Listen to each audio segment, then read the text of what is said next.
Hi, it's KCCK's Culture Crawl. I'm Dennis Green, and my guests today are from the upcoming Corridor Combo Night, an event celebrating student jazz combos at the Opus Concert Cafe coming up on November 16th. I'm going to say hi to you all, but then I'm going to ask you to introduce yourselves. Tell me, where you go to school and what year you are. And Everett, we'll start with you. I'm Everett Sams. I am a junior at Linn-Mar High School. All right, Ben. I am Benjamin Hollinger, and I am a senior at Prairie High School. And Griffin. I'm Griffin Schroyer, and I am a junior at Washington High School. And of course, at the time of we're recording, we just heard Griffin's band at rebroadcast from Jazz Under the Stars. That was a fun night. And at the time, I did not know if you and Everett had connected, but I kind of hoped so when Everett said, I want to do a combo festival featuring student combos. I said, well, I know a guy. And I'll bet we know a few other people in this. So, but Everett, this is your brainchild. So tell me a little bit about what brought this idea to the top of your big list. Yeah, well, so it was probably 3/4 of the way through jazz band season last year, and I kind of got thinking, we got a student combo going at Linn-Mar with 5 other people along with me. And we played one gig at Grand Living up in Cedar Rapids. And I was like, well, gigs are kind of fun. We should be doing more of these. And it kind of proved a difficulty to get gigs going. And I also wondered if there were more combos around the area that would have difficulty finding gigs or would just want to come and watch each other play and kind of get inspiration and play with each other, just have fun. And so I figured, one great way to do that is just have a night where we can invite a whole bunch of bands from around the area, come and play if they want to, and just kind of maybe even get some momentum going for other schools starting up their own combos. This could be a great way to have kind of amateur combos come in and have it as their first gigging experience and start getting momentum into playing more. So did you already know Benjamin and Griffin, or how did you all connect? Yeah, so I've known Griffin since I was probably basically born. Our parents are friends, okay, so we've known each other for a real long while. Were you in jazz band camp at the same time? I can't remember. I think we were, but yeah. Because I know you both did. I remember you both did jazz band camp. Yeah. Of course. And then Ben, I kind of first played with and met 2 years ago at Jazz All-State. So, yeah. Oh, okay, yes, and we do pretty well at Jazz All-State. We always, when I see those lists come out, Eastern Iowa is always very well represented. Yeah, for sure. And Ben, how long had you been kind of thinking about maybe putting a group together, or was this based on what Everett reaching out and you thinking, oh man, I got to do this? Yeah. So the group that I'm a part of actually wasn't started by me. It was started my sophomore year by Riley Cruzy. He graduated a few years back. Yep, we know Riley. Yep. So the school reached out to us and asked for a little jazz combo or a small group to play at our National Honor Society convention, at the induction ceremony. And from then on, that group has continuously just been wanting to play more and more because we just got a taste of it there and we wanted more and more. And every year, the people that graduate out, we find people to replace them. And it used to be a quartet, but now it's a quintet. So it just fluctuates, but it's kind of been Prairie's Jazz Band 1 combo. Kind of the house band. Exactly. The Prairie House Band. Yeah. And Griffin, you've told me the story before of how 10th Street Rapids came together, but tell us the story again for people who may not have heard it. So it all kind of starts, so the name 10th Street Rapids originally comes from 10th Street, which if you know where McKinley Middle School is, that's where 10th Street is, and the whole band we all met together at Jazz Band at McKinley, and we just enjoy playing jazz, and we wanted more opportunities too, so we thought we'd want to do something outside of school, and we just decided to put it together. And that means if you've been doing this and you're going to be a junior this, I know you just said, but now I've forgotten. Junior, I'm right? a junior this year. You're a junior this year. So you've already got 5 or 6 years in. Everett, what was the response you got? So obviously you reached out to these guys who you already kind of knew. What was the response you got as you kind of got the network reaching out to be a little bit bigger? Well, it was kind of exciting. I wasn't really expecting a whole lot of bands to be around just because it was kind of focused on students taking the initiative and started it themselves. But we actually have 7 bands who have already confirmed that they want to play. And it's been a little bit of a slow process, like finding exactly where it's been, but it's been like a trickle. So we had probably like 3 to begin. It was us 3, I think, were the first bands who said, yeah, we want to play. And then since then, it's been probably a couple bands every month that have kind of come in and said, yeah, we'd be willing to play. And that's come a lot from the directors. I emailed the directors to try and just ask, like, do you have any students who want to do it?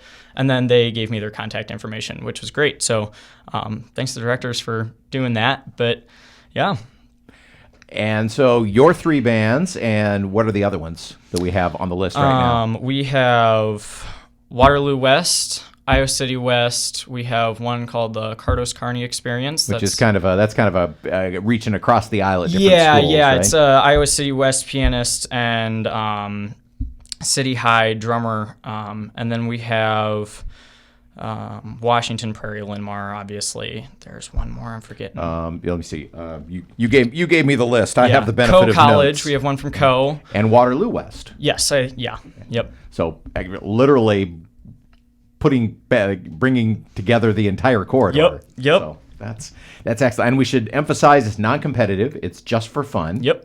And also, if you haven't already figured this out, if you're listening or watching, but this is all, even though you reached out to directors to find who would be interested, but these are all student-led combos. The teachers are not involved. They don't schedule rehearsals. They don't give you charts or anything like that. It's all you. Yeah, I mean that's kind of what I was going for here, and like some of them I'm not sure if like that's the whole dynamic, but like it's student led and it's a combo, right? That's kind of the whole goal. If they get some director input every once in a while, like more power to them, right? Nothing wrong with looking for ideas and things like that. So speaking for ideas, Ben, where does the repertoire come from? I'm sure that sounds like your combo has kind of been a little multi-generational, that it's been going for a while, but I'm also sure that each new member or group of members as they come into the combo, come in with ideas and things like that. So tell me a little bit about repertoire. Yeah, so honestly, we pick charts that we want to play. So like, in our jazz band, right, the director is choosing, all of our charts for us. But this is our opportunity to play jazz music that we want to play on our own. So if it's a song that maybe we heard on KCCK or we have on like one of our jazz playlists, we can be like, hey guys, you want to learn this? I'll find some music for you, and then we just play together. That's the fun of it being student led, I think. Well, and also there's figuring out how to find the chart, and how to do the arrangement. I'll bet that the first time you did that, you kind of went, oh, this won't be too hard. I'll just find some music and we'll do it. And that's not really how it works. Yeah. And I myself have gotten really good at transcribing music now, because if I want to play something and I can't find any music for it, I'll listen to it, I'll write it out for everyone, and we can play it then. That's a great skill to have. Griffin, same question. Where did you have I loved your repertoire when I heard it at Jazz Under the Stars, because it really ranged from jazz standards to classic rock, even threw a Chicago tune in there. It's kind of the same thing.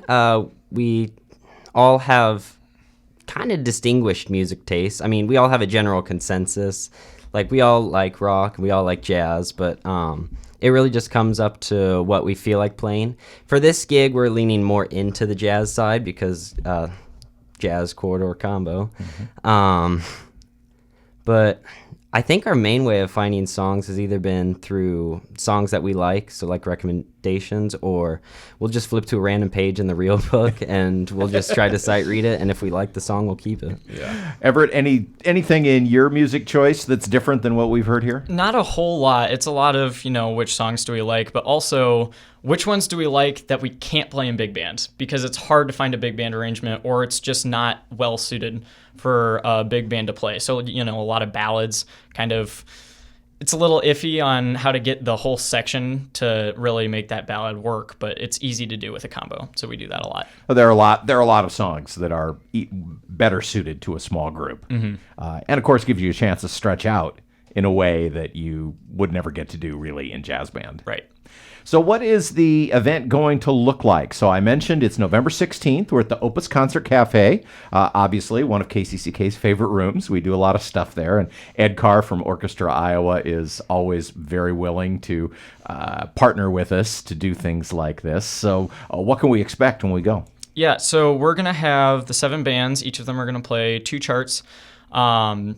And then after everyone goes through their charts and the bands play, we'll have just a jam session kind of open until people leave or until we kind of get told that it's closing time. I mean, Ed kind of said that, it's 5 o'clock and that'll leave you time for, however late it runs. So.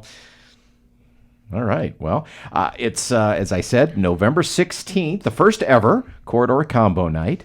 And you can get tickets at artsiowa.com. Are we doing We're doing tickets in advance, right? Or are we just doing a cover charge? I'm not quite sure. Okay. Yeah. All right. Well, more information at artsiowa.com if you want to get your tickets in advance, or give the Symphony box office a call, and they'll be able to set it up as well. But in the meantime, when you first pitched this idea, I'll be honest, there have been some other organizations that have kind of tried to get some student combo things off the ground, and it hasn't always gone that well. And when you said you wanted to do this, I thought, well, this is the answer, because the answer is not to have it come top down from a teacher or even from us, but to have you guys reach out to each other. So kudos, Everett, to all of you, and to you and Ben and Griffin for being willing to jump in on this. And I'm excited. Yeah. It's going to be a lot of fun. Sure. Yeah. So again, November 16th, 5 p.m. At the Opus Concert Cafe. Looking forward to the very first Corridor Combo Night. Gentlemen, thanks for being here. Yeah, thank you. Thank you for having us. You can hear the Culture Crawl live on the radio most weekdays at 10:30, on demand at kcck.org/culture, or subscribe using your favorite podcast player. Watch our videos on the KCCK Facebook and YouTube channels. Our producer is Lydia Kilgore. The Culture Crawl theme is composed by Vivian Shanley.